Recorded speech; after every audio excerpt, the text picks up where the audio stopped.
শুধুমাত্র দুটো আপেল, একটি ডিম আর 1 কাপ ময়দা দিয়ে আমি কিন্তু এই ভীষণ মজার বেকারি বিস্কুটটি বানিয়ে নিয়েছি। আশা করি এই ভিডিওটি তোমাদের অনেক ভালো লাগবে। তো হ্যালো এভরিওয়ান, আসসালামু আলাইকুম। শারমিনস কিচেনে তোমাদের সবাইকে অনেক অনেক স্বাগতম। তো প্রথমেই কিন্তু এই বিস্কিটটি বানাতে আমার আপেল লাগবে। প্রথমে আপেলগুলোকে ধুয়ে নিয়েছি। এখন কিন্তু আমি একটা গ্রেট মেশিনের সাহায্যে গ্রেট করে নিচ্ছি।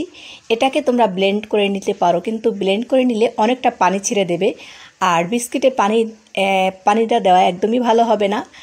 তো তার জন্য কিন্তু আমি এই আপেলটা গ্রেট করে নিয়েছি।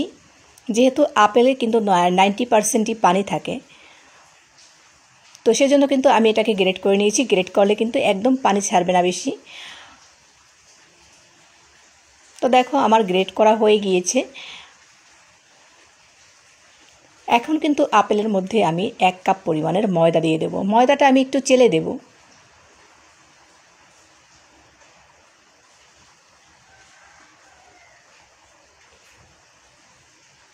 তো এভাবেই চেলে চেলে নিতে হবে। তো এখানে কিন্তু আমি 1/2 কাপ পরিমাণের বেসন দিয়ে দেব। বেসনটা দিলে কি হয়, ভালোভাবে এটার টেস্টটা কিন্তু দ্বিগুণ হয়ে যায়। অবশ্যই বেসন দেওয়ার চেষ্টা করবেন। তো দেখো কতটা আস্ত বের হয়েছে, তো এটাকে ফেলে দিয়েছি।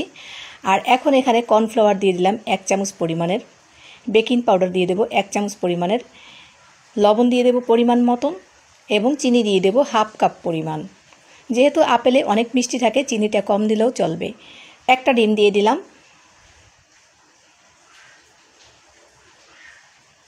তো ভালোভাবে সব উপকরণকে মিশিয়ে নেব।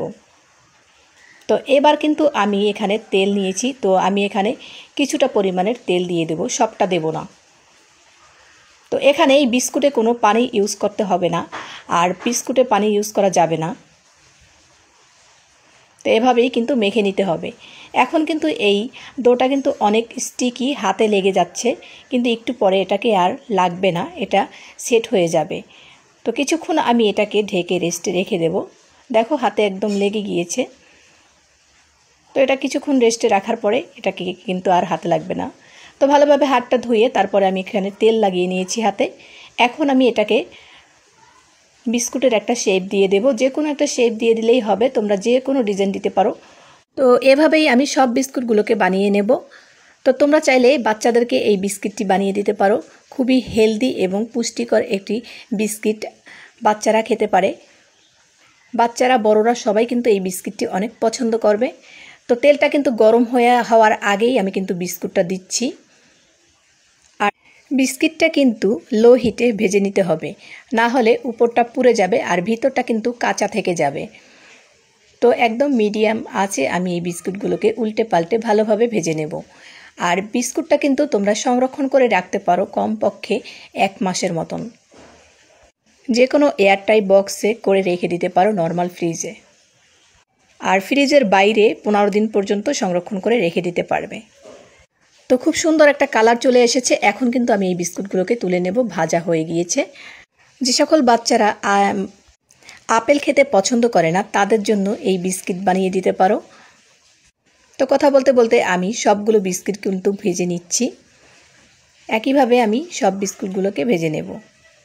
ভিডিওটি তোমরা কে কোথা থেকে দেখছো অবশ্যই কমেন্টে জানাবে, যাতে করে পরবর্তী ভিডিওতে তোমাদেরকে ধন্যবাদ দিতে পারি।